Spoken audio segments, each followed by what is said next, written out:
Oh, yan. Tiyan mo, ano na siya, dinidibdiban na siya doon. Dinidibdiban na siya ni Lazo. Ay, yeah. Dinidibdiban na siya hanggang sa, actually nalaglag yung baril dyan ni Lazo, mga palangga. Ayan. Sa kakadibdib niya dito kay Attorney Delgado. Oh, no! Buo na. This is a 5-minute video na makikita ninyo kung gaano kawalang hiya, kung gaano kaabusado ang PIDEA chief na kung saan dapat sila ang nagpapatupad ng batas, maximum tolerance, inirerespeto ang batas, inirerespeto ang kapwa nila, pero likas na manang-mana kay Liza Ahas at kay Kuting. Panoorin natin.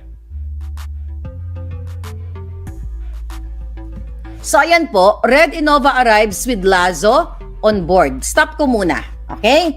So papaliwanag natin. So yung Red Innova na yan, ang nakasakay po dyan ay si PIDEA Chief Lazo at ang kanyang mga close-in security.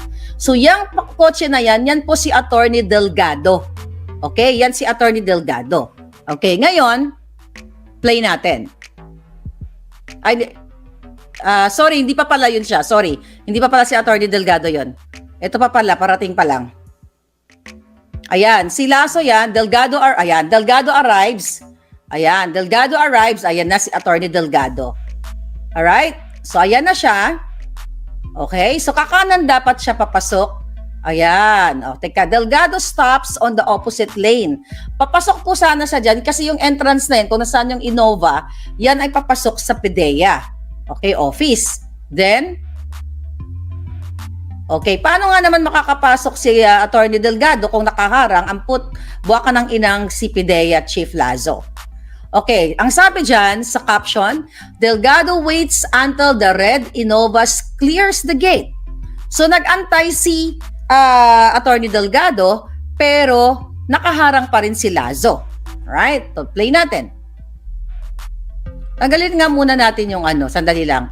Yung Maharlika Network na yun, hindi ko mabasa. Tagalin mo nga. Ayan, ito. Alright, ayan na. Okay, so ayan, ayaw pa rin.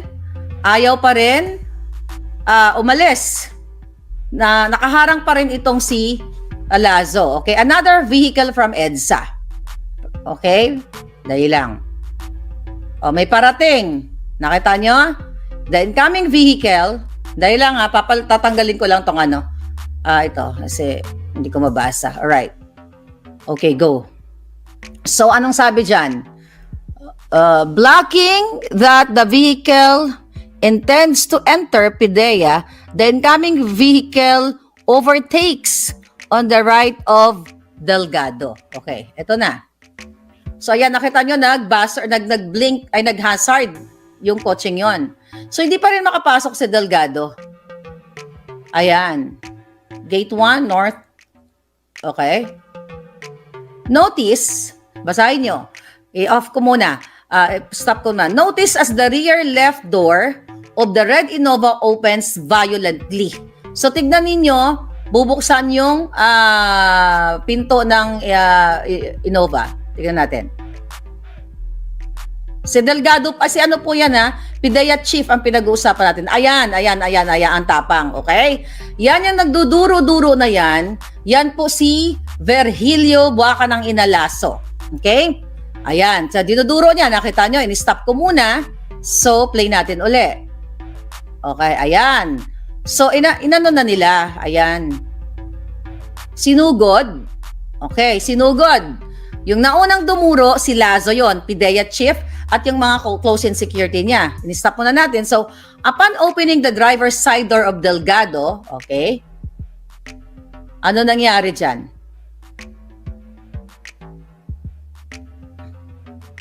Delgado answered, "Sir," sabi niya, ano yan?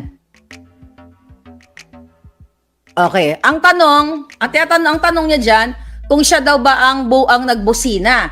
Ang sabi niya, hindi ako. Kaya hindi ko mabasa, medyo maliit. Play natin. Ayan. Okay? Lazo goes towards PIDEA to call a security guard. Okay, stop muna natin. So, tinawag ni Lazo ang security guard para i-confirm kung si Attorney Delgado ba ang nagbusina sa kanya. Kundi mo ang putang ina, nakaharang siya. Napakaliit na bagay. Kung siya ay kinlear niya na yung daan, dahil pareho naman silang taga-PIDEA, di ba? Kita niyo yung PIDEA chief? Nakaharang siya sa daanan. At saka mga kababayan, yung danger na ni Attorney Delgado na nasa gitna siya at not only yung danger sa sarili niya, kundi danger sa mga kotse, sa mga motorista, di ba? Magkasalubong na mga motorista. So, tinawag niya pa yung gwardiya para i-confirm kung si Delgado nga ang busina. Okay, play na natin. Tinawag yung guard. Okay. Ayan. Talagang mainit ang ulo tong hayop na laso na to. Ayan mga kababayan, mga military, men and women in uniform. Kita ninyo, oh? Demonyo talaga. Oh. Ano sabi? Lasso asked the security guard, sino yung bumusina kanina? And he answered, si Attorney Delgado, sir. O, stop muna natin. So, yan po ay, yan o yung guard na nakaputi. Okay? Play uli natin.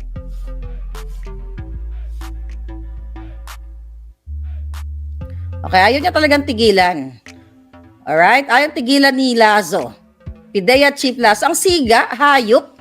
Ayan, Lazo slams or shut the door. So, sinara niya yung pinto. Ayan, kung ano pa rin pinagsasabi niya dyan at parang gusto talagang pumatay ng tao. So, tignan natin kung ano mangyayari mga kababayan. Ayan, pumasok. Alright? So, nakatenga pa rin si Attorney Delgado. Imagine ninyo mga kababayan, na ginagawa nitong Lazo na kaguluhan, panggigipit. O, ayan. So, nag-forward na ito. Yan, umalis na muna si Attorney Delgado. Kasi nga, ayaw siyang papasukin eh. Nakaharang ang putang ina eh. O, tignan nyo. O, yan. Tapos, pumasok siya. Bantayan ninyo, 9 minutes later, babalik siya. At kung anong gagawin niya. Right, tignan natin. Okay, about 9 minutes later, ayan na po.